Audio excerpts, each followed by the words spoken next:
Joshua chapter 2. Rahab.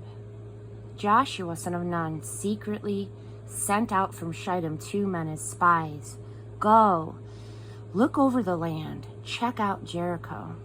They left, and they arrived at the house of a harlot named Rahab and stayed there. The king of Jericho was told, "We've just learned that men arrived tonight to spy on the land. They're the people of Israel. They're from the people of Israel." The king of Jericho sent word to Rahab, "Bring out the men who came to you to stay the night in your house. They're spies. They've come to spy out the whole country." The woman had taken the 2 men and hidden them. She said, "Yes, 2 men did come to me, but I didn't know where they'd come from. At dark, when the gate was about to be shut, the men left, but I have no idea where they went. Hurry up, chase them, you can still catch them." She had actually taken them up on the roof and hidden them under the stalks of flax that were spread out for her on the roof. So the men set chase down the Jordan road toward the fords. As soon as they were gone, the gate was shut. Before the spies were down for the night, the woman came up to them on the roof and said, "I know that God has given you the land. We are all afraid. Everyone in the country feels hopeless.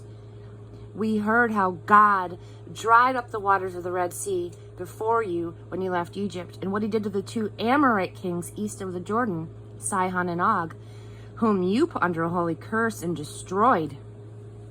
We heard it, and our hearts sank. We all had the wind knocked out of us, and all because of you and God, your God, God of the heavens above and God of the earth below.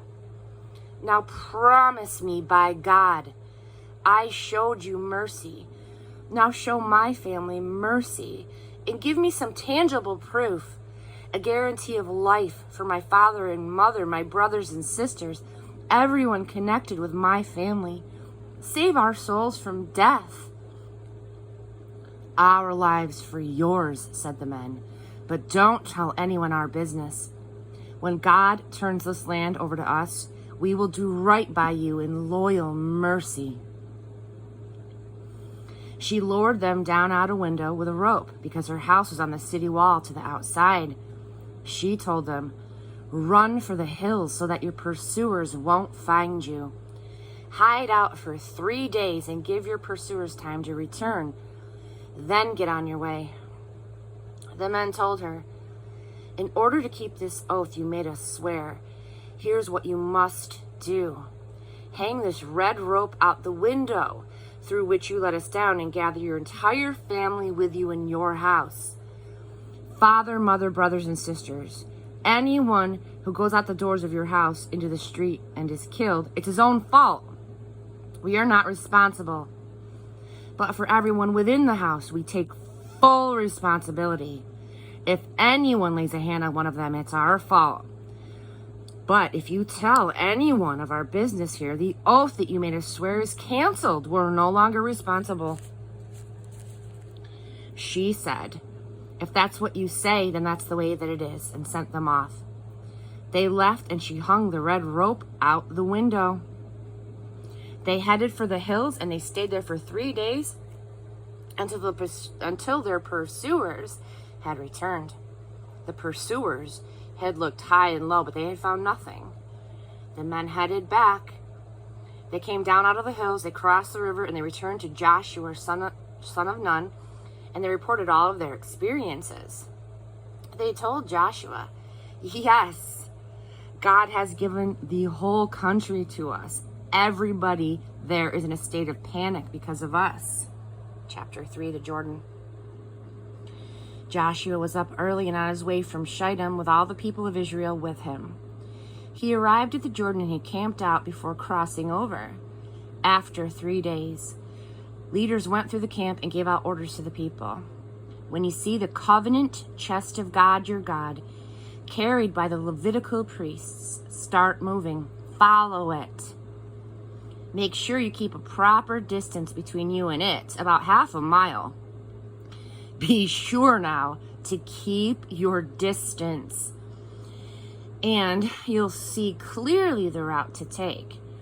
You've never been on this road before. Then Joshua addressed the people. Sanctify yourselves. Tomorrow God will work miracle wonders among you. Joshua instructed the priests. Take up the chest of the covenant and step out before the people. So they took it up and they processed before the people. God said to Joshua, this very day I will begin to make you great in the eyes of all of Israel. They'll see for themselves that I am with you in the same way that I was with Moses. You will command the priests who are carrying the chest of the covenant. When you come to the edge of the Jordan waters, stand there on the river bank.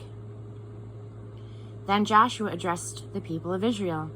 Attention! Listen to what God your God has to say. This is how you'll know that God is alive among you. He will completely dispossess before you the Canaanites, Hittites, Hivites, Perizzites, Girgashites, Amorites, and Jebusites. Look at what's before you, the chest of the covenant. Think of it. The master of the entire earth is crossing the Jordan as you watch.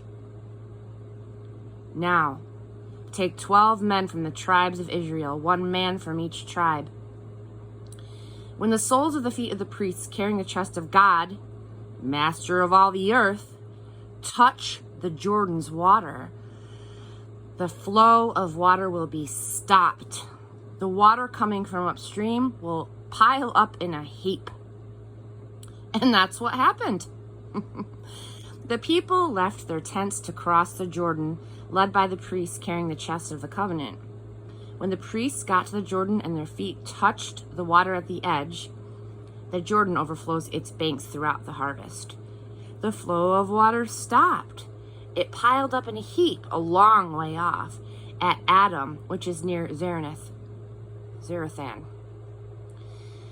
The river went dry all the way down to Arabah Sea, which is the Salt Sea, and the people crossed facing Jericho.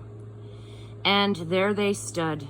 Those priests, carrying the chest of the covenant, stood firmly planted on dry ground in the middle of the Jordan, while all Israel crossed on dry ground.